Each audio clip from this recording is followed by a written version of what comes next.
자, 안녕하세요, 교우 여러분. 또 교우 아니신 분들도 다 안녕하십니까?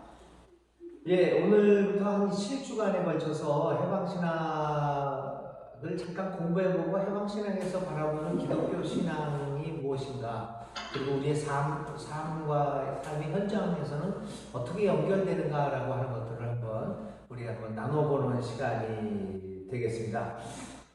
이 해방신학이라는 게 뭔가 굉장히 복잡하게 어떤 사람들은 혁명이다, 폭동이다, 무력혁명이다 이런 이야기들도 많이 이제 그렇게 알고 있습니다. 특별히 한국에서는요. 근데 한국에서 해방신학이 알려지게 된 동기는 사실은 종교계를 통해서 해방신학이 알려진 게 아닙니다. 해방신학이 한국에 알려지게 된 동기는 1970년대 이후에 민주화 운동 속에서 민주화 운동을 하는 사람들이 그 운동의 도구로서 해방신학과 민중신학을 알리기도 하였고요. 또 그리고 해방신학에 대한 정보를 우리나라 그러니까 이제 군사정권의 정보부에서 이거를 금서나 금지된 사상이라고 하면서 알려졌던 게 사실은 이 해방신학이 한국에 알려지게 된 그 동기라고 볼 수가 있게 됐어요. 그래서 실질적으로 해방신학이 신학적인 면에서 무엇을 말하고 있는가를 제대로 한국에서 알려지지 않고 있었다는 것이죠. 또 다른 면으로서는 우리 한국 교계에서도 마찬가지로 이 해방신학에 대한 오해가 굉장히 많았습니다. 근데 그 오해가 어디서 왔냐면 주로 이 당시의 군사 정권을 지지하고 있었던 교계 인사들로부터 해방신학에 대한 오해를 불러일으킬 만한 작업들이 있었다는 거죠. 첫 번째는 마크스적이다, 공산주의 이념을 기반으로 하는 신학이 해방신학이다. 신학이 어떻게 기독교가 공산주의와 함께 있을 수 있겠는가 라고 하는 문제들을 제기하면서 해방신학에 대한 오해를 불러일으켰던 것이죠. 근데 사실 그것도 생각해보면 웃기는 게, 그러면 기독교가 사회주의나 공산주의하고 완전히 반대되는 개념이라고 한다면, 그러면 거기에 대한 근본적인 또 질문이 나오는 거죠. 그럼 기독교는 자본주의적인가? 이런 문제는 전혀 제기가 되지 않았던 것이죠. 근데 그런 생각이 지금도 오늘날도 이 기독교는 자본주의다라고 하는 생각들을 우리 모두가 갖고 있게 된 동기가 되었다고 봅니다. 그래서 하여간 그 당시 이제 군사 독재에서 이 해방신학을 마크스주의, 공산주의와 동일시하게 됨으로써 이 교회에서 상당히 이제 거부감을 느끼게 되었다라고 하는 것이죠. 그 다음에 또 이제 해방신학에 대한 오해는 해방신학은 성서를 무시한다 이런 이야기를 많이 했습니다. 그래서 해방신학은 이데올로기를 가리키는 것이지 하나님의 말씀이 성경을 가리키는 것이 아니다라는 오해들이 이제 많았습니다. 나중에 제 그런 오해에 대해서 강의를 하면서 점점 여러분들한테 이 해방신학과 성경의 관계는 무엇인가라고 하는 것들을 이제 말씀해 드리겠습니다. 또 세 번째 가장 큰 오해는 박해의 동기는 뭐였냐면, 해방신학을 하게 되면 교회가 망한다라는 생각을 많이 가졌습니다. 70년대, 80년대도.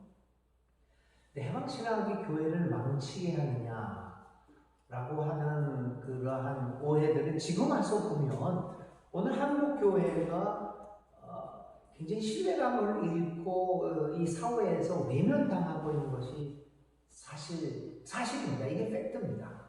30대, 40대는 그래도 조금 교회에 대한 희망을 갖고 교회에 대한 노스탈지라고 그럴까요? 그리움을 갖고 있는 사람들도 40대에는 간혹 발견되고는 있지만, 사실은 우리 한국 사회에서 30대부터 20대, 10대는 많은 것도 없고 30대, 20대에 의해서는 거의 완벽하게 외면되고 있다라고 하는 것이 오늘 우리들이 당면하고 있는 현실입니다. 근데 사실은 이 교회 안에 있는 사람들은 세계교회 교회는 조금 다른 양상을 보이기는 하지만 일반 교회 안에 있는 사람들은요 그거를 느끼지를 못합니다.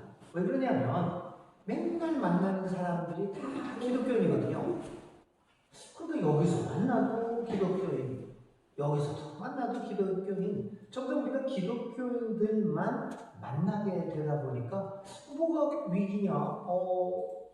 이 기독교인들이 이렇게 도처에 있는데 뭐가 위기냐라는 생각을 또 갖게 되죠. 근데 그 사실은 지금 와서 보면 20, 30대에 의해서 완벽하게 한국교회가 외면을 당하고 있다라고 하는 사실, 해방신학이라고 하는 진보적인 신학 때문에 그런 거냐? 아닌 거죠. 원인은 다른 데에 있다는 것을 우리 모두는 알게 됩니다. 그래서 이제 해방신학은 한국교회에 들어오면서 상당한 오해를 불러일으키고 또 그리고 진보적인 사람들도 해방신학에 대해서 잘못된 이해를 갖고 있는 것들이 많아요. 그래서 심지어 저한테 제가 한국에 왔을 때 많은 분들이 저한테 이런 질문을 합니다. 우선에 아직도 해방신학이 유효합니까? 해방신학이 그 죽은 신학 아닙니까? 이런 이야기를 정말 많이 들어왔습니다. 그래서 2012년도인가, 그때 2012년도, 한 10년 전이군요. 그때 제가 이제 14년이구나, 14년 멕시코에 있을 때인데 멕시코에 있다가 잠깐 한국을 들렸었는데 어느 그 민중신학회하고 몇 신학회에서 저거 해방신학에 대한 강의를 좀 논문 하나 발표해달라고 해서 2014년도에 발표한 논문의 제목이 해방신학을 위하여 진혼곡을 올려야 하는가 라고 하는 제목으로 논문도 하나 발표한 적이 있었어요. 그 논문을 발표한 이유가 뭐였냐면 많은 진보적인 신학을 하는 사람들도 해방신학은 죽었다. 이제 아무도 하지 않는다 라고 하는 생각들을 은연중에 갖고 있었기 때문입니다. 지금도 해방신학은 세계 도처에서 활발하게 진행되고 있고 이제 3세대, 4세대의 신학자들도 나와서 여전히 이 해방신학을 통하여 그리스도의 복음을 순수성을 지켜나가기 위해서 굉장히 노력하고 있다 말씀드릴 수 있습니다. 해방신학은 제가 말씀드리자면 해방신학은 절대적인 신학은 아니죠. 모든 신학이 다 그렇듯이 이 성경을 해석을 하고 목회를 해석을 하고 교회의 사명이나 교회의 존재의 목적을 바라보는 하나의 방법론이다라고 하는 것을 말씀드리고자 합니다. 하나의 방법론입니다. 사실 어떤 사실들을 진단하고 해석하고 바라볼 수 있는 길들이 여러 가지가 있잖아요. 굉장히 다양한 길들이 있는데 해방신학은 성서를 해석하고 교회를 해석하고 우리의 삶을 해석하는 여러 방법 중에 하나다라고 하는 것을 말씀드립니다. 그런데 이 방법이 기존 신학들보다 지금까지 서구 신학이 진행해 왔던 그 방법론하고 상당한 차이를 두고 있다라고 하는 겁니다. 그래서 이제 해방신학은 서구 신학과 기존 신학을 비판하면서 나름대로의 자신들의 고유한 신학 방법론을 세우게 되었다는 겁니다. 한번 말씀드릴까요? 첫 번째는 해방신학의 방법론 중에 하나는 아래로부터 바라보는 신학입니다. 그러니까 아래로부터 이 사물을 해석하는 방법론이라고 말씀드릴 수가 있어요. 사실 물론 그런 건 아니지만 서구 신학, 우리가 지금까지 서구 신학을 중심으로 해서 한국 사람들도 뭐 서구 신학을 중심으로 살아왔으니까 이 서구 신학이 하는 신학 방법론은 여러분 뭐였다고 생각합니까? 저는 어떻게 보면 조금 과장되고 좀 극단적인 시각이 될 수도 있겠지만 이 서구 신학, 지금까지 기독교를 지탱해오고 있었던 신학은 기득권을 보호하기 위한 신학이었다. 위로부터 생각하는 신학이었다라고 저는 좀 어떻게 보면 과격하게 말을 합니다. 그것을 뒤바뀌지 않으면 안 된다라는 생각을 갖고 있습니다. 첫 번째 한번 보세요. 예를 들면 예수님이 신이고 하나님이고 인간이다. 뭐 베레데우스 베레호모 이렇게 얘기하잖아요. 뭐 라틴어로요. 베레 진짜 데우스 하나님이고 베레 진짜 호모 인간이다. 그 예수를 진짜 신과 인간으로 보게 되는 교리. 사실은 예수님의 말씀을 우리가 이렇게 뭐 다른 것보다도 사복음서, 특별히 마태, 마가, 누가 이 공간복음서를 보면 예수가 자기 자신을 나는 신이다 라고 명확하게 얘기하는 것을 여러분 어디서 찾아볼 수가 있겠습니까? 예수가 하나님이었다라고 하는 고백은 예수 이후에 예수를 따르던 사람들의 고백이었다라고 보지 예수 자체가 자기 자신을 신으로 보지는 않았습니다. 초대교회에서도 마찬가지였죠. 처음 예수를 따르던 사람들은 물론 이제 뭐 예수가 특별한 능력을 가진 사람이라고 하는 것을 인정하기는 했었을지도 모르겠지만 자기와 똑같은 사람들이었다라고 하는 사람이라고 하는 측면에서 바라봤던 것이 틀림없습니다. 그런데 예수가 신이고 인간이다라고 하는 교리가 완전히 절대적 진리로 확립되는 시기는 갈릴리의 팔레스타인 지역에서 있었던 교회가 아니라 기독교가 아니라 로마 제국으로 들어가서 로마 제국과의 조우를 통해서 만남을 통해서 예수는 완벽한 신이고 완벽한 인간이다 라고 하는 교리가 형성이 됩니다. 그래서 그것을 이 공의회를 카톨릭 카운슬을 에큐메니컬 카운슬을 이 공의회를 통해서 확정이 되는 거죠.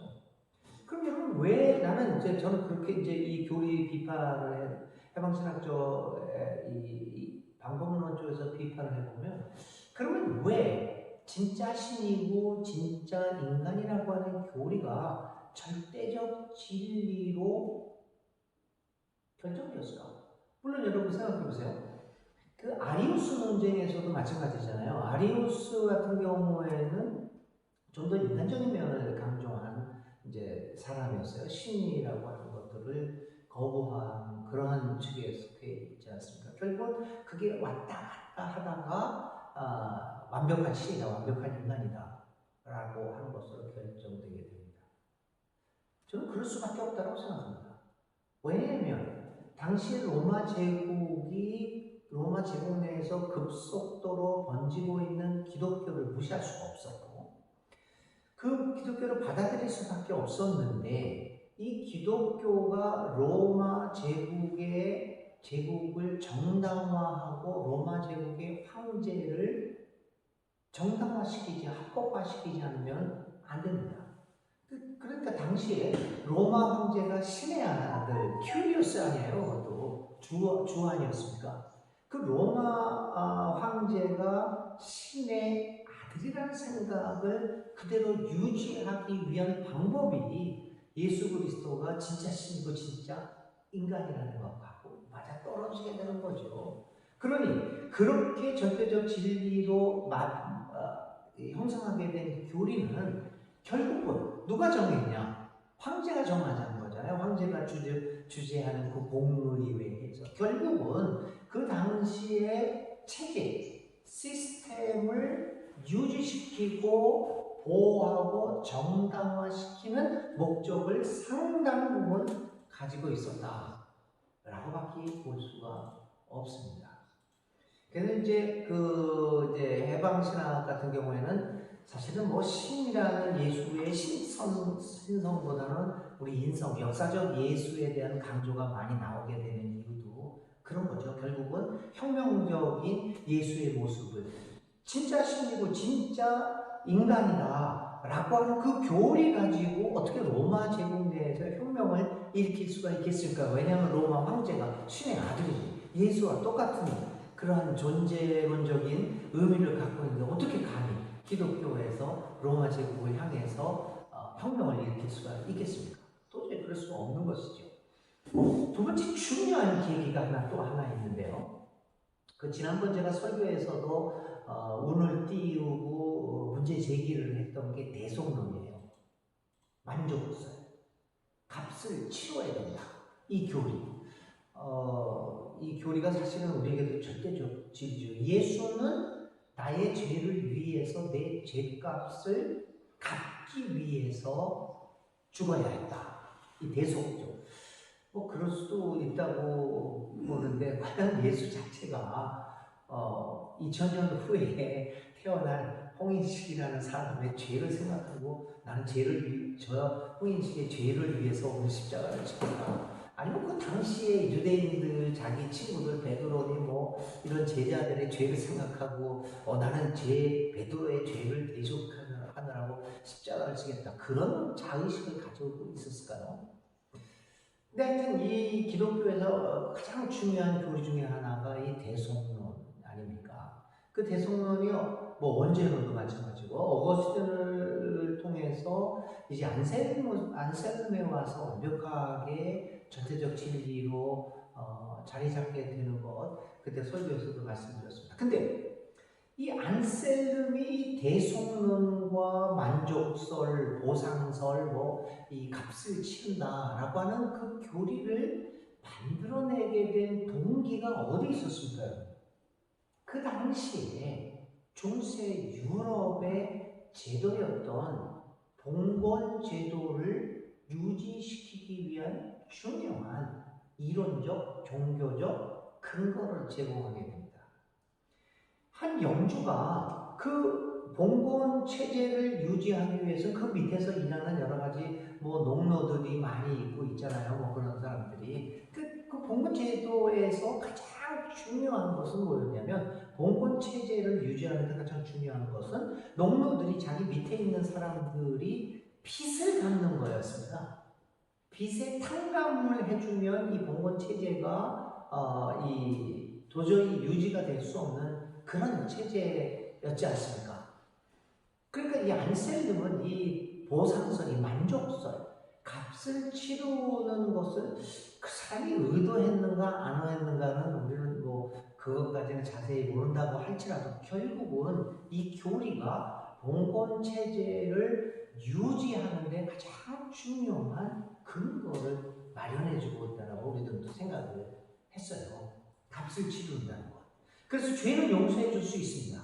그래서 나를 배반한 농노들과 하여튼 나에게 손해를 끼친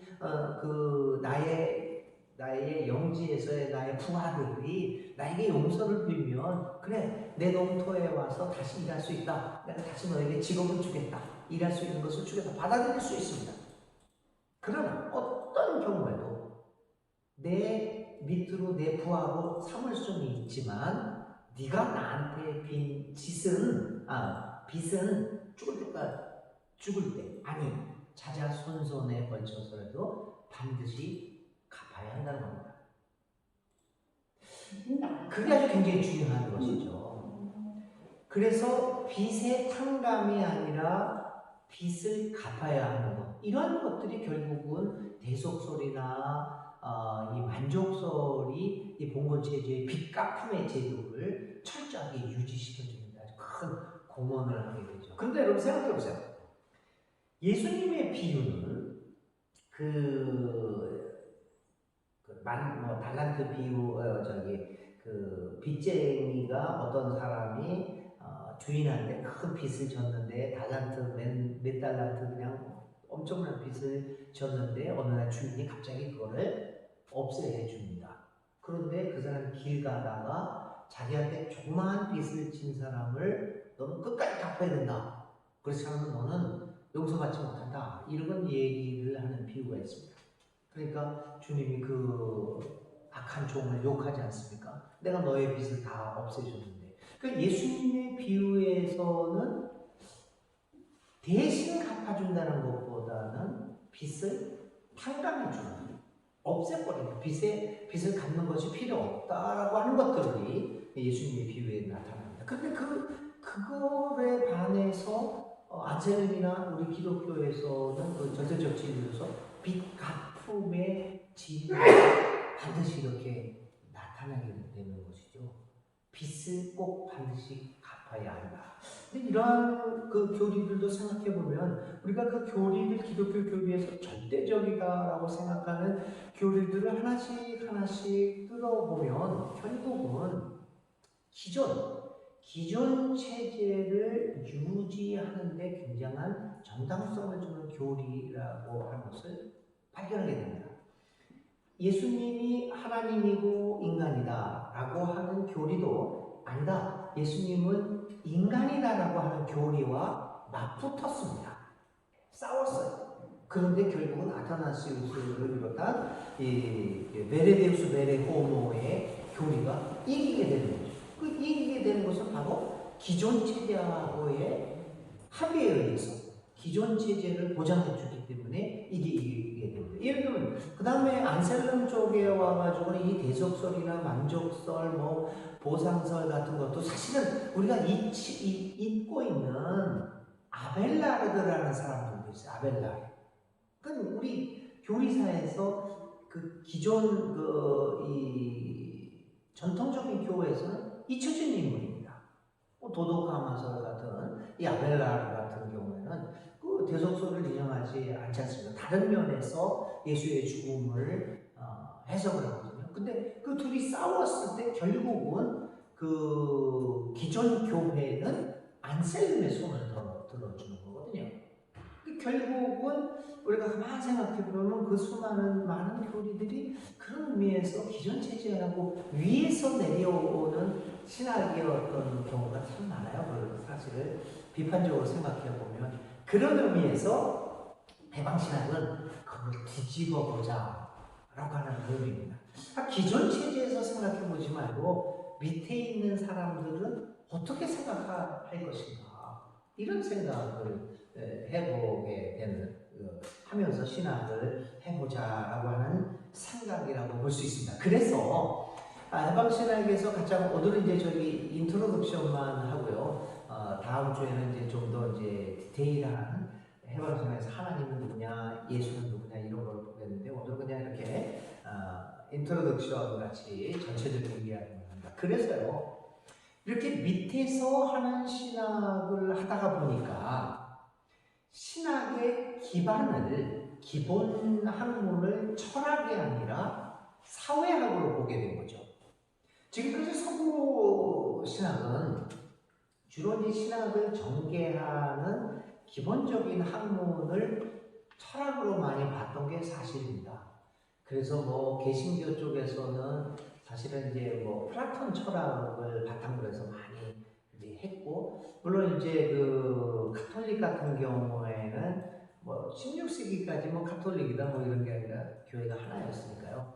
다 플라톤 철학을 하다가 이제 중간에 이 중세 가톨릭이 토마스 아퀴나스를 시점으로 해서 신학의 기반이 아리스토텔레스로 바뀝니다. 플라톤 철학으로 쭉 오다가 뭐 안셀름도 다 플라톤 철학을 기반으로 했지 않습니까? 이 토마스 아퀴나스가 이 아리스토텔레스 그 전후로 토마스 아퀴나스 바로 전에부터 이제 뭐 십자군 전쟁으로 인해서 중동으로부터 아리스토텔레스의 책들이 이쪽으로 서구로 반입되면서 아리스토텔레스 철학이 다시 살아나기 시작했잖아요. 그 전에는 정제됐다가 그래서 이제 토마스 아퀴나스가 나와서 그 사람이 아리스토텔레스 철학을 기반으로 해서 나름대로의 신학 대계를 이제 완성을 합니다. 그 후에 가톨릭 교회는 이 토마스 아퀴나스를 신학의 기본으로 삼고 이제 아리스토텔레스적인 철학을 하게 되면서 개신교와 가톨릭 신학이 갈라지게 되는 계기를 맞이하게 되죠. 마틴 루터 같은 경우에도 그 사람이 어거스틴 수도회에 속해 있었던 사람 아닙니까? 그러니까 어거스틴 수도회에 속해 있으니까 그 자기의 신학을 플라톤 철학으로 많이 하게 됐던 거죠. 그러면서 이제 그 당시에 16세기에 가톨릭 공식 신학에 대해서 의문을 품기 시작했던 게 이제 그 플라톤 철학과의 대결이다라고 볼 수도 있습니다. 그만큼 우리 기독교 신학은 철학에 의해서 많이 좌우되기도 했습니다. 지금도 이제 뭐 가톨릭 신학과 개신교 신학, 왜 가톨릭은 교황이 있고 왜 우리는 교황이 없는가? 왜 가톨릭은 성자를 통해서 기도를 하고 우리는 그런 것 없이 기도를 하는가? 이게 사실 깊숙이 살펴보면 이 철학적인 차이라고 저는 또 생각을 합니다. 그래서 하여튼 간에 양쪽 뭐 플라톤이건 아리스토텔레스건 간에 뭐 현대 철학이건 간에 이 철학이 기반을 이루고 있었던 신학이 1960년대 해방신학이 나오면서 해방신학이 그 철학, 그 신학의 근간 학문을 철학에서 사회학으로 바꾸게 됩니다.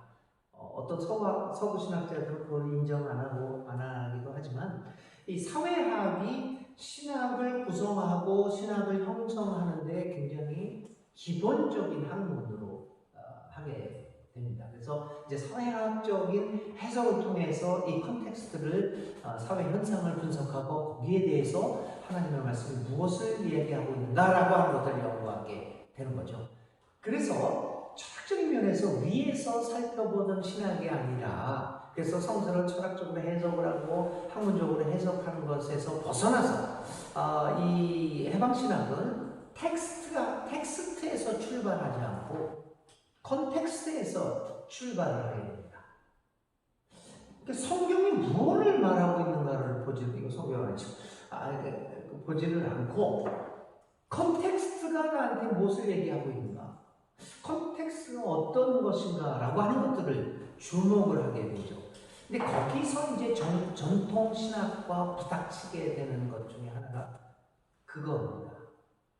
성경이 출발점이 아니라 컨텍스트, 상황이 출발점이 되는 거죠. 한 가지 예를 들까요? 라틴 아메리카 정복 초기에 아주 재밌는, 제가 이 책에서도 썼는데요. 아주 재밌는 얘기가 있습니다. 그 당시에 이제 처음에 하이티에 도착을 하고 도미니카 이런 데 도착해서 사람들이 이제 그 스페인 사람들이 정복을 시작합니다. 근데 거기서 이 스페인 정복자들하고 싸우던 그 토착민 사람들이 있었는데 그때 거기에 가장 유명한 주장이 아뚜에이라고 하는 주장이 있었어요. 근데 결국 끝까지 이 스페인 사람들의 정복군에 대항해서 싸웁니다. 그러다 결국은 잡힙니다. 잡히는데 그 산채로 화형을 당하게 됩니다. 근데 딱 묶어놓고 화형을 당하기 바로 직전에 종군 신부가 이 사람에게 묻습니다. 또 영세를 받아라. 아뚜에이가 묻습니다. 영세를 받으면 뭐가 어떻게 됩니까? 이 신부가 얘기합니다. 첫째는 네가 영세를 가톨릭 이름으로 영세를 받으면 너는 죽어서 천국에 갈 것이다. 두 번째, 영세를 받으면 가톨릭 교인이니까 너의 벌을 낮춰주겠다. 산채로 화형시키지 않고 먼저 죽이고 화형시키겠다. 그렇게 얘기를 합니다. 그러니까 이 아토웨이가 종군 신부한테 질문합니다.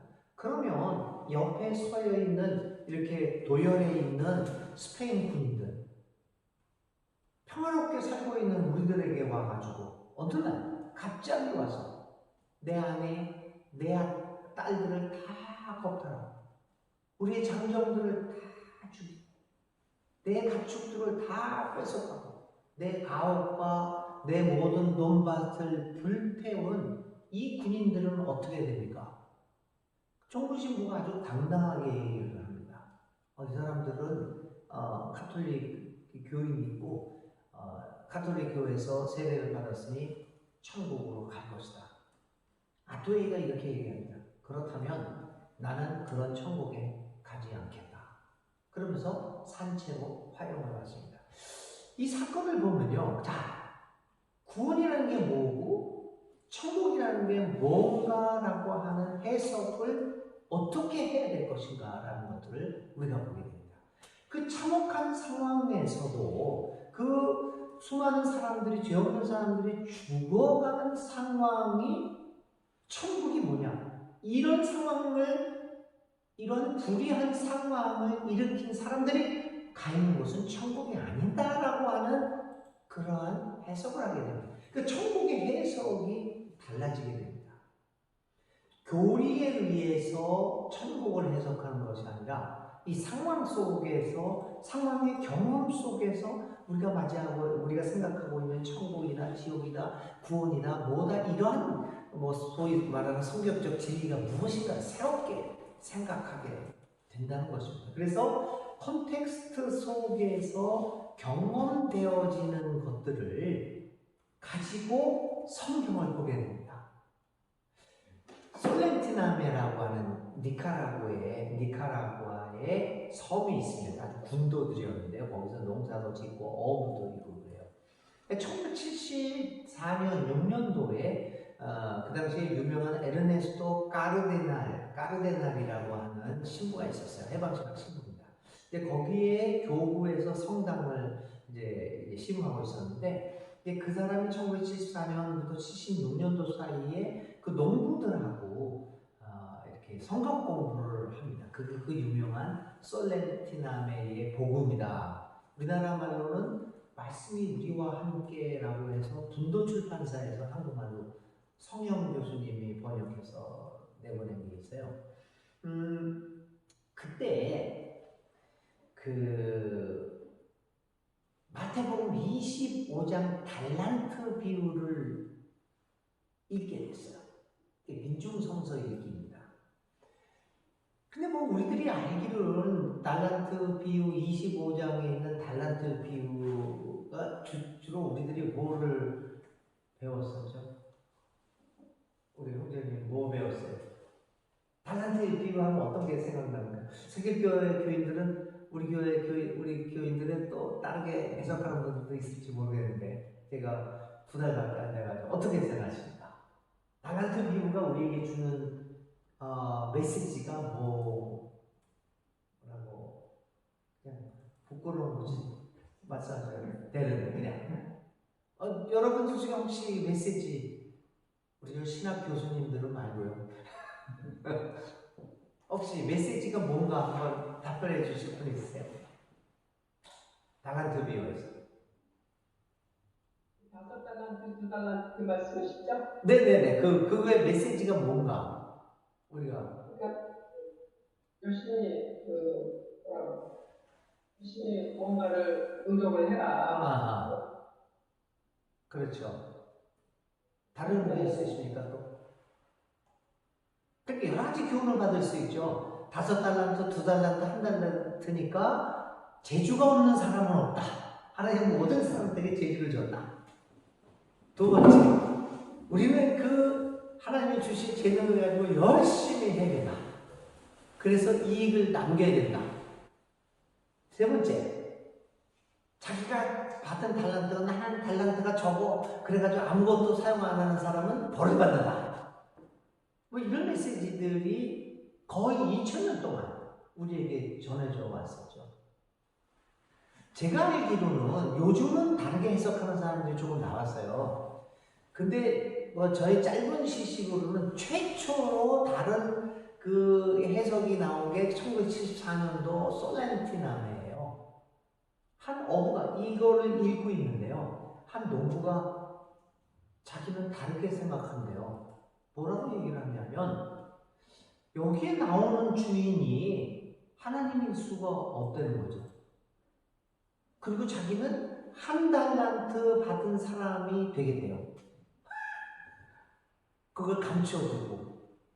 그럼 왜 그러느냐? 그랬더니 뭐라고 하냐면, 거기서 이 농부가 뭘 발견하냐면, 이 사람은 5달란트, 그 주인이 5달란트, 2달란트, 1달란트, 그 수많은 돈을 벌을 수 있었던 거는 이 사람이 착취하는 자본가였다는 거예요. 그리고 고리대금업자였을 가능성이 굉장히 많다. 왜 그러냐면 돌아와서 하는 얘기가 한 달란트 받은 사람에게 야, 너 이자리도 늘렸어야지 왜 그거를 감춰놓고 있었느냐 라고 하는 것을 보면 이거는 하나님이 썼다. 예수님이 썼다.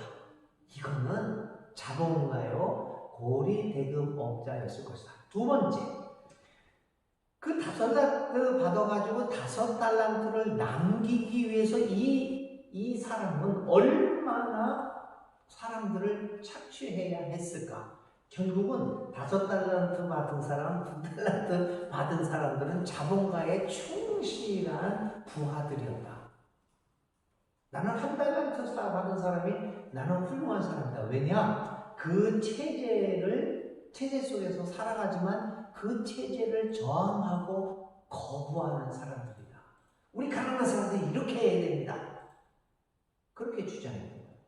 그게 하나님의 말씀이 우리와 함께 솔렌티남의 복음이라는 책에 기록이 되어 있습니다. 근데 그 사람은 왜 그렇게 했을까요? 자기 삶의 경험에서 늘 착취만 당하고 돈이 없으니까 100원을 빌렸는데 나중에 보면 500원을 갚아야 되고 이런 상황 속에서 그 책을 읽다가 보니까 그 달란트 비율을 보니까 자기를 따르게 되는 거죠. 1달란트가 받은 사람들이 많아져야지 그 체제에 저항하고 항거하는 사람들이 많아져야지 그게 천국이 이루어지는 것이지. 여러분 어떻게 생각하십니까? 굉장히 부담스러운 해석이죠, 이거. 그리고 이제 이런 상황에서 열처녀 비유도 다르게 해석이 됩니다. 열처녀 비유에서도 우리가 늘 느끼는 것은 뭐냐면, 지혜로운 5처녀처럼 우리는 많이 준비하고 열심히 해서 능력대로 해서 능력이 있는 사람이 천국에 들어간 거잖아요. 달란트 비유에서도 능력이 있는 사람이 결국은 천국에 들어가는 거잖아요.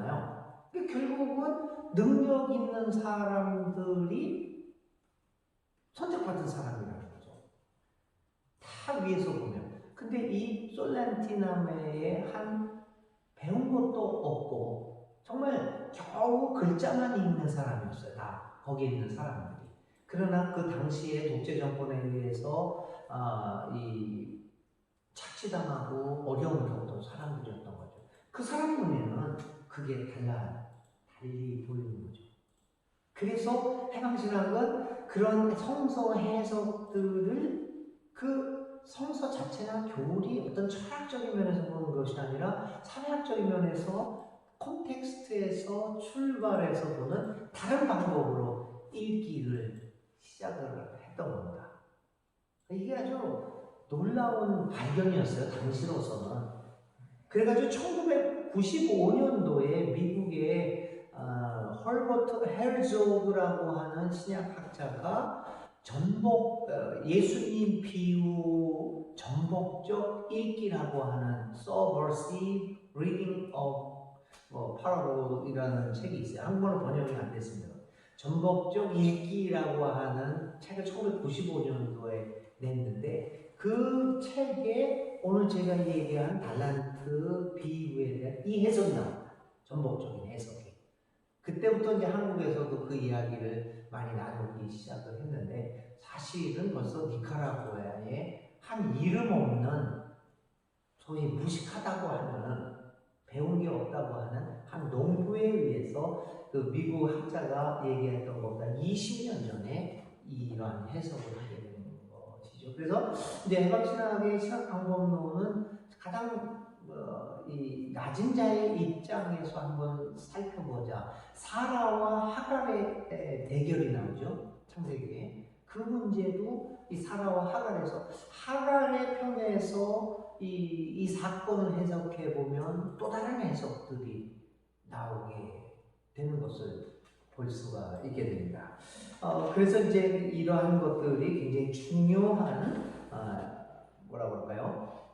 이 신학 방법론을 새롭게 했다라고 하는 데서 해방신학이 상당히 획기적이었다라고 이야기를 많이 하게 됩니다. 교회론에 있어서도 이런 문제들은 발생하게 되죠. 여러분들 해방신학자들이 가톨릭 교회에 의해서 굉장히 박해를 많이 받았어요. 그리고 이제 순교도 많이 했고, 사실 20세기에서 가장 많은 순교자를 낸 신학이 해방신학 아니고 뭐가 있겠습니까? 야, 여러분 가보시면요. 제가 2019년도에 코로나 되기 전에 마지막 여행이 엘살바도르로 로메로 주교 거기 방문이었어요. 거기서 이제 우리 그러니까 매년 5월달에 일주일간 그 해방신학자들이 모여서 공부하는 게 있었어요. 2019년 마지막이었어요.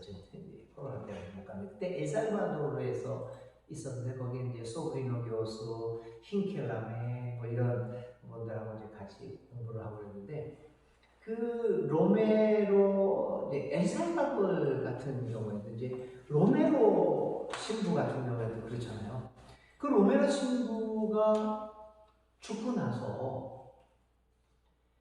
그분들을 따르고 해방신학을 했던 사람 이 신부들이 처참하게 살아야 되는데 그 살아의 흔적을 저도 가봤죠. 거기 그 학교를 그 UCA라고요.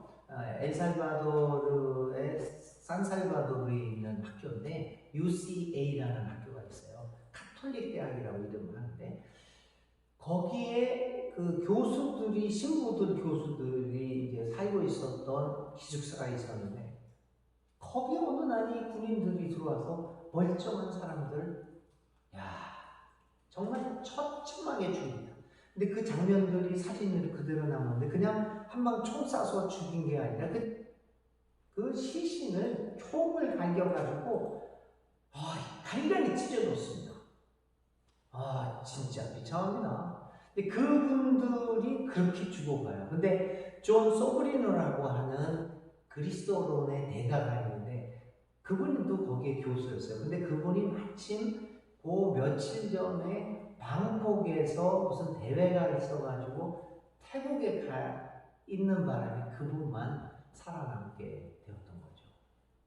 그분을 가서 이제 지금 83살 내신가 되셨는데 그분은 평생 자기 친구들이 죽어간 모습들을 가슴에 안고 그 사람들의 목숨을 내가 내 남은 생애를 통해서 갚아나간다는 심정으로 지금까지도 살아가고 있는 그 할아버지입니다. 이러한 그 가장 많은 순교자를 낸 신학들. 근데 그 사람들이 왜 그런 순교자들을 낼 수밖에 없었던가? 그것은 신학을 위로부터 한 것이 아니라 아래로부터 가난한 사람의 입장에서 컨텍스트부터 하다가 보니까 이 현장을 떠날 수 없었고 거기서 고난을 받을 수밖에 없었던 신학이죠. 그래서 저는 이 해방신학의 아래로부터 하는 이 신학 방법론이 가장 지금 현대에 와서 우리 한국 교회에 있어서 가장 중요한 한국 교회를 바꿔줄 수 있는 신학이 아닌가 이런 그런 확신을 갖고 있습니다. 여러분들이 아시다시피 교회는 한국 교회는 아까 서두에서 말씀드린 것처럼 이미 신뢰를 잃었습니다. 제가 작년 4월 달에 기리성 교수님을 만나러 갔어요. 그래서 이제 대화를 나누는데 기리성 교수님이 거기에 그 책에도 쓰기는 쓰였지만 그 가장 많이 주장하는 것 중에 하나가 뭐냐면 한국 교회의 문제는 도덕성의 타락이 아니다라고 얘기를 합니다. 목사들이 돈을 해먹고 돈 밝히고 성범죄를 저지르고 그리고 이 교회 시스템을 독재적으로 하고 이런 게 아니라는 거죠. 물론 그것도 문제는 있지만 그건 근본적인 문제가 아니라고 얘기를 합니다. 그래서 뭐라고 얘기하냐면 한국교회 신뢰를 잃는 것은 메시지의 문제다. 내용의 문제지 겉의 문제가 아니라는 겁니다. 도덕성의 타락에 물론 도덕성도 타락돼서는 절대 안 되지만 메시지의 문제입니다. 우리가 전파하고 있는 메시지가 뭐냐라고 하는 것이 문제입니다. 그런데 우리 한국교회가 외치고 있는 이 메시지가 어디서부터 옵니까? 그건 신학에서부터 오는 거예요. 어떤 신학을 전개하느냐 이게 메시지의 내용을 정하는 겁니다. 또 위로부터 하는 신학, 체제를 옹호하고 체제를 유지하는데 체제 유지용으로 사용되었던 지금까지의 신학, 그 신학을 유지하는 상태에서는 결코 새로운 메시지가 나올 수 없다는 거죠. 그러니까 신학을 바꾸지 않으면, 이 패러다임을 바꾸지 아니하면 메시지가 변하지 않고, 메시지가 변하지 않으면 한국교회는 결코 이 사회 속의 사람들하고 이렇게 소통이 되어질 수가 없다라는 얘기입니다. 그래서 사실 이 해방신학이나 기타 여러 여성신학도 마찬가지고요, 페미니스트 신학도 마찬가지고, 이 다양한 신학들이 한국교회에 더 소개가 되고 그것들이 좀 각광을 받고 그러한 새로운 신학적인 등급론에 의해서 목회가 이루어지고 또 이 메시지가 변하지 않으면 한국교회는 기존 메시지 가지고는 우리끼리는 잘 살 수 있겠지만 결코 이 사회에 변화를 일으키거나 이 사회를 앞서 이렇게 인도할 수 있는 그런 종교로서는 이제 자리를 이미 상실하고 회복할 수 없다라고 보게 됩니다. 그런 의미에서 우리 교회가 저번 해방신학에 대해서 조금씩 다음 주부터는 좀 더 본격적인 디테일한 신학에 대해서 이렇게 생각을 하면서 우리들의 생각들을, 메시지들을 바꿔나갈 수 있으면 좋겠습니다. 제가 세길교회에 와서 느끼는 것들은, 우리 세길교회에서 외쳐지는 메시지는 기존 교회에서 이제 전파되는 메시지하고는 조금 좀 다른 면이 분명히 있다고 봅니다. 그런 면에서, 그런 면을 좀 더 이제 우리가 발전시키는데 조금 더 신학적인 면에서 좀 잘 다듬어서 일반 교회들도 우리 교회가 외치는 메시지들을 어느 정도 수용할 수 있는 그러한 그 기반들을 좀 마련할 필요가 있겠다는 생각도 좀 같습니다. 그건 이제 앞으로 우리 교우들이 좀 더 서로 공부를 하면서 서로 힘을 합쳐서 메시지들을 잘 만들어갈 수 있었으면 이제 좋겠습니다. 그런 거 하나가 바로 이제 해방신학을 통해서 우리가 이제 그 신학을 하는 방법론들을 조금 더 배워나갔으면 좋겠습니다. 그래서 저는 사실 한국에 와서 이제 라틴 아메리카에서는 해방신학을 늘 강의하고 서로 이야기를 했지만 한국에 와서 해방신학을 강의한 적은 어느 신학대학에서도 강의한 적은 없습니다. 연세대 빼놓고요. 거기서 이제 시간 강사로 한 3학기 정도 했던가요? 그렇지만 제가 속해 있던 교단에서는 저를 소개할 때 늘 한국의 개신교회 현지에서 공부한 유일한 해방신학자라고 소개를 하면서도 제가 속한 교단의 신학대학이 7개 신학대학이 있어요. 한 번도 강의해 본 적이 없습니다. 그러니까 아예 사실은 이 교회에서는 해보지도 못했고, 우리 교회에서는 이제 세계교회에서 처음으로 해방신학을 공부하려고 하는데, 이 해방신학 공부가 조금 더 우리로 하여금 신앙을 바라보는 눈, 그리고 성경을 해석하는 눈들을 조금씩 더 열어주었으면 이제 좋겠습니다. 오늘 여기까지. 그래서 이제 결국은 한국 교회에서 목회자들이 신학을 공부하는 걸 어떻게 생각하냐면, 신학은 목회 현장에서는 쓸모가 없다라고 생각을 해요. 그럼 왜 신학을 공부하냐? 신학을 MDB를 하지 않으면 목사라고 하는 직책을 가질 수 없기 때문이에요. 그러니까 되게 웃기는 얘기가, 어떤 얘기가 있었냐면요. 제가 86년도에 장로신학대학원에 MDB 1학년을 갔어요. 근데 그 당시에 강상훈 교수라는 분이 있었어요. 구약학을 했던 분인데 히브리 대학에서 학위를 하고 그때 들리는 얘기로는 그 당시에 이분이 논문이 구약의 가장 유명한 학술지에 한국이 최초로 실렸다, 그렇게 실력이 있다라고 그렇게 소문이 많이 나 있었어요. 그러니까 이제 PhD를 한 거죠, 부양으로. 그런데 이분이 MDB를 안 했어요. MDB는 뭐냐고 하면 Master of Divinity 여러분 다 아시잖아요. 목사가 되기 위해서는 꼭 들어야 돼요.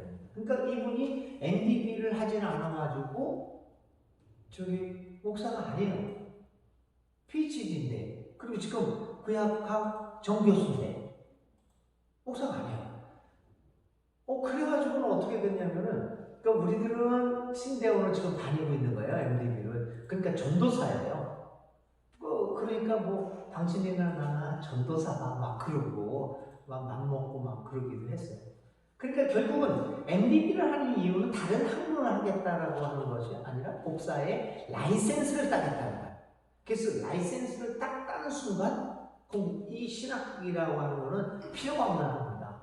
그래가지고는 꽁 잡는 게 매라고 이 목회 현상에서는 절대 신학을 사용을 하지 않습니다. 그리고 목사들이 와가지고 신학교에 와가지고 뭐라고 얘기하냐면 교회에서 쓸모가 있는 신학을 가르쳐라. 교회에서 쓸모가 있는 신학이 뭡니까 도대체? 그 목회 기술을 가르치는 그러한 그 신학을 가르치라고까지 압박을 넣기도 합니다. 그러니까 사실 한국교회가 이 지경에 이르게 된 것은 부제가 신학을 공부를 했으면 신학적 목회를 해야 되는데 신학적 목회를 한 게 아니죠. 뽕 잡는 게 매라는 목회를 하다가 보니까 그렇게 된 것입니다. 그래서 우리들이 이제 교회 생활을 하면서 이런 신학을 통해서 해방신학이라고 하는 어떤 신학적 방법론을 통해서 우리 교회의 모습을 진단하고 그 신학적인 방법론을 통해서 우리 교회의 미래를 설계할 수 있습니다. 그러니까 단순하게 사회가 이러니까 우리 교회도 이렇게 하고 이렇게 미래를 설계한다 이런 것보다도 이게 교회니까 가장 신학적인 면으로 우리 교회의 미래는 오늘의 상황은 어떤가라고 하는 것을 진단하고 신학적인 방법론을 통해서 우리 교회는 이런 방향으로 나갔으면 좋겠다라고 하는 미래를 설계할 수 있는 그 도구가 이제 신학이죠. 그런 면에서 해방신학은 또 다른 그 밑에서부터 하는 신학으로서 우리의 교회를 진단하고 설계할 수 있는 방법론을 우리에게 줄 것이다. 그리고 나의 신앙의 내용을 교정시킬 수 있는 도구를 우리들에게 선사할 것이다. 이렇게 말씀드릴 수 있겠습니다. 오늘 이렇게 해방신학에 대한 입문만, 인트로덕션만 얘기하고 다음 주부터 해방신학에서 바라보는 하나님은 누구인가, 그 다음 주는 예수는 누구인가, 이런 것들을 한번 살펴보도록 하겠습니다. 제가 이제 세계교회 교육을 하고 공부를 시작하면서 그런 면에서는 제가 조금 안심이 되는 것, 지금 연막 작전을 하는 겁니다. 안심이 되는 건 뭐냐면 일반 교회에서는 잘못하면 이런 이야기를 하면 이단 시비가 자꾸만 붙으니까 우리 저의 존경하는 선배 교수님 한 분이 계신데요. 허호익 교수님이라고 대전신대에서 은퇴를 하셨어요. 몇 년 전에. 은퇴를 하시고 목사도 은퇴를 했죠. 그러니까 다 목사도 은퇴를 한 거예요. 근데 그 후에 이분이 책을 하나 쓰셨는데 성경에서 동성애는 죄인가? 라고 하는 책을 쓰셨어요. 저는 그분을 모셔다가 제가 순천 중앙교회에 있을 때 강연도 했는데 근데 그 후에 이분이 우리 교단에서 제가 속해 있는 통합교단에서 직무를 받았어요. 파문당했어요. 목사 이단이라고 면직을 당하셨어요. 그래서 그러니까 이제 저 같은 경우에도 저도 은퇴를 했는데 은퇴한 사람 무슨 면직을 하는지 난 이해가 안 되네. 그렇죠. 그래서 저도 은퇴를 하긴 했지만 이 해방신학적인 면에서 예수는 이거다, 하나님은 이거다, 지옥이라는 건 뭐다, 이렇게 얘기를 하면은 일반 교회에서 얘기를 하다 보면 잘못하면 또 면직당할 수도 있죠. 종교재판을 해서. 근데 조금 이제 그 우리 세계교회에서는 적어도 나한테 대해서 이런 이야기를 한다고 이단 시비는 동의할 수는 없습니다라고 얘기할 수는 있겠지만 이단이라고까지는 하지 않을 것 아닌가. 이 말은 뭐냐? 여러분들이 이단이라는 말을 저한테 해서는 안 된다라고 하는 걸 얘기하기 위해서 말씀드릴 겁니다. 그래서 하여튼 다음 주부터 또 만나서 같이 이야기를 나눠보도록 하겠습니다. 오늘은 여기까지 강의를 하고요. 혹시 말씀하실 거나 또 질문할 거나 멘트 하실 거나 있으면 한 10분, 20분 정도 이야기 나눠보도록 하겠습니다. 네. 다 음소거 해제를 하시고 말씀들을 나누시죠. 해방이라는 용어 자체가 우리는 이제 8.15 해방만 이런 거 때문에 해방 머리 이름이 박혀 있는 게 있잖아요. 네네. 근데 그거 자꾸 선동도 되고 네. 뭔가 하는 게 있거든요. 그렇죠. 말씀 들으니까 이건 기존에 있는 서부 신앙에서 예를 들어서 하나님이라는 선을 하는 탑다운 방식인데 실제로 이것이 이제 철학적인 이념하고 지금 사회학적으로 보면은 세속적 상황에 따라서 네네. 그냥 바텀업으로 밑에부터 생각하는 부분인데 그걸 해방 시행하려고 하는 것 같거든요. 네네. 그렇게 하죠. 그런데 용어가 남미 쪽에서는 원래 출발할 때도 다른 환경이니까 해방이라는 말이 의미가 있기 때문에 그렇죠. 우리한테는 좀 다른 상황이니까 네네. 우리 말로 우리 정서를 뭐라고 이렇게 다른 말로 바꿔서 말할 수 있습니다. 네. 이 해방이라는 단어를 왜 거기서 쓰게 되었느냐라고 하는 것들을 한번 살펴보면요. 해방이라고 하는 것이 이게 가톨릭 교계에서 나온 얘기거든요. 그러니까 구원이라고, 셀베이션이라고 하는 이 구원이라고 하는 단어가 지나치게 교리적이고 추상적이다라고 하는 반성이에요.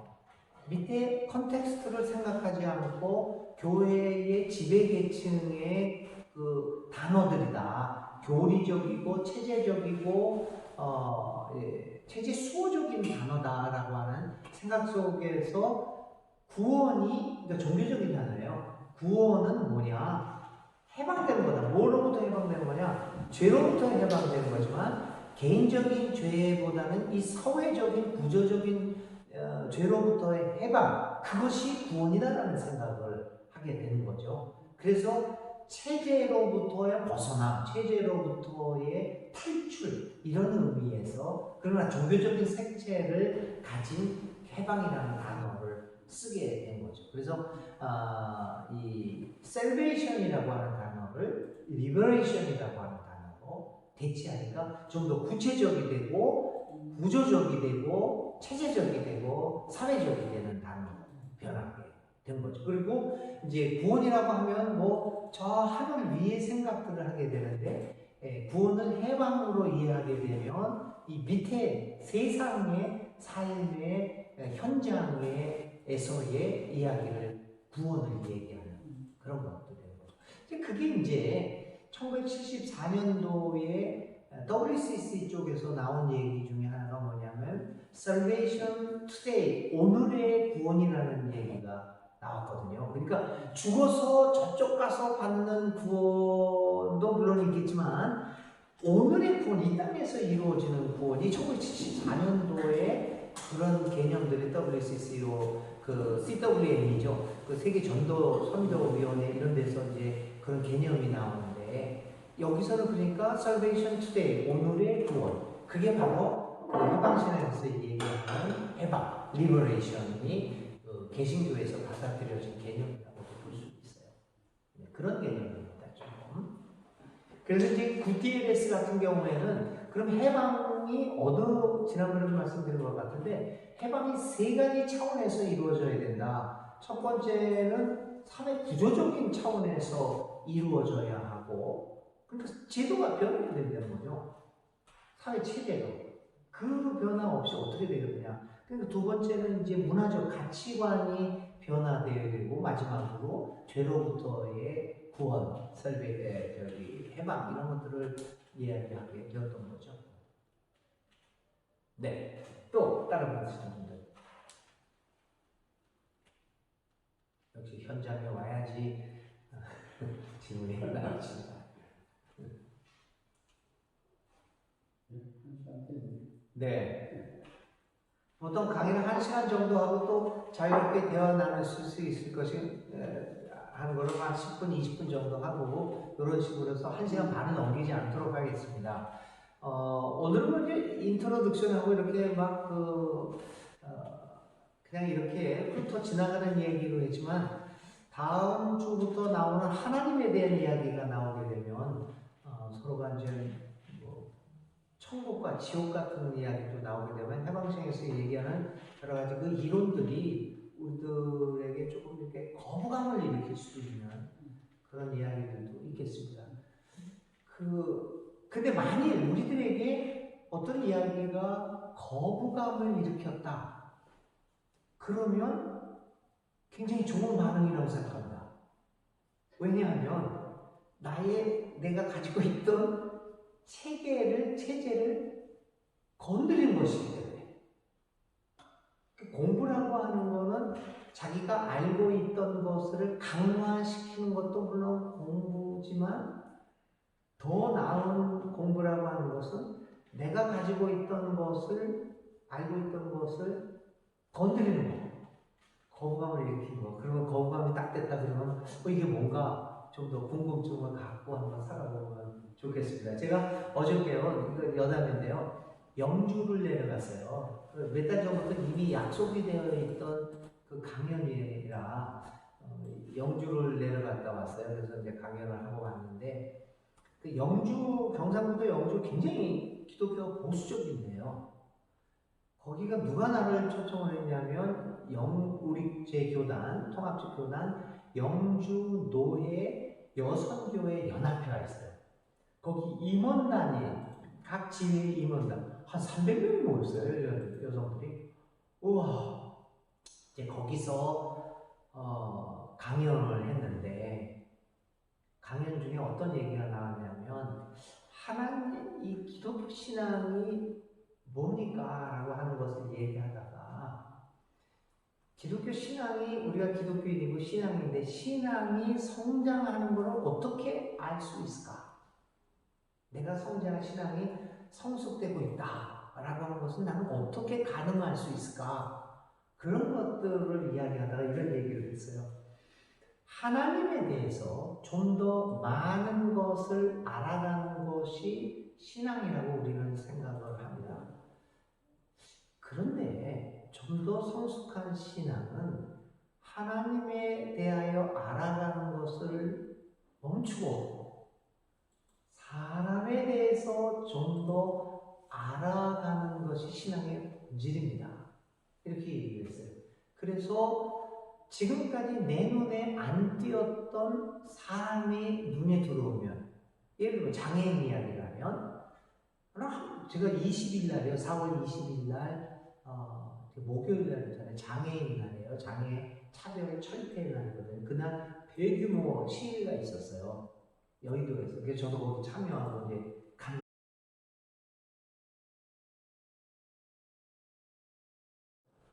우리나라에 이렇게 장애인들이 많은가?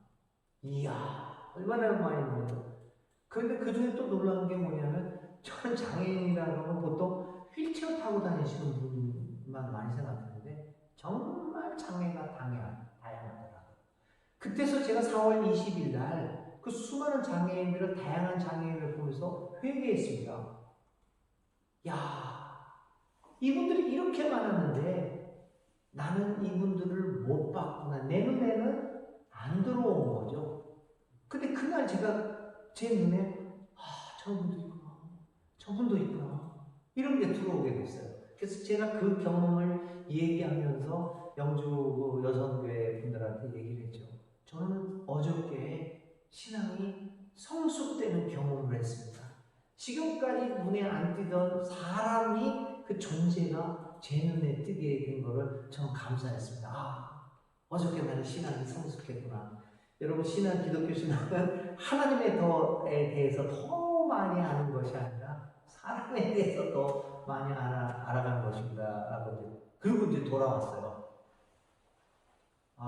근데 이제 문자가 몇 사람들이 왔죠 저한테. 낯설다고 저는 굉장히 거북했다는 것도 많이 받고 어떤 사람은 신선했다라는 새로운 것을 했는데 그런데 고개가 갸우뚱합니다라는 그 임원단들의 이야기를 많이 들었어요. 그러니까 한마디로 돌을 좀 이렇게 거부감을 주고 왔어요. 그래서 제가 느낀 게 다시는 초청 안 하겠구나. 그러고 왔습니다. 근데 많이 거부감을 느낀다고 하면 거기에 대해서 생각을 해보면서 서로 다음 주부터 좀 활발한 토론이 이루어졌으면 좋겠습니다. 네, 고맙습니다. 네. 자, 여기서 끝내겠습니다. 다른 발언 없으시죠? 네, 수고하셨습니다. 네, 고맙습니다. 네, 감사합니다.